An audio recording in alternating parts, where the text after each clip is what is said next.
ఒక ఇంటిలో క్రైస్తవ మహిళ జీవిస్తూ ఉంది. ఆమె నివసిస్తున్న పక్కింటిలో ఒక నాస్తికుడు నివసిస్తున్నాడు. ప్రతిరోజు ఆ మహిళ దేవునికి ప్రార్థన చేస్తుంటుంది. ఆ పక్కన ఉండే నాస్తికుడు వింటూ ఉండేవాడు. దేవుడు లేడు, ఆమె ప్రార్థన వినడు అని పాపం ఆమెకు తెలియదు అని అతను అనుకునేవాడు.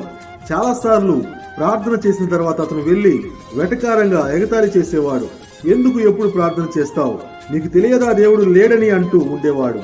ఒకరోజు ఆమె, దేవా, నాకు ఇంట్లో సరుకులు అన్ని అయిపోయాయి, నా దగ్గర డబ్బు లేదు, నాకు సహాయం చేయండి అని ప్రార్థన చేస్తుంది. అది ఆ నాస్తికుడు విన్నాడు. నేను దేవుడు లేడని ఆమెకు తెలిసేలా చేయాలి అని ఆ నాస్తికుడు అనుకున్నాడు.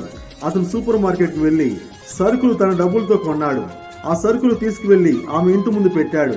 కాలింగ్ బెల్ కొట్టి ఆమె ఈ సరుకులు చూసి ఏమి చేస్తుందని పక్కన దాక్కున్నాడు.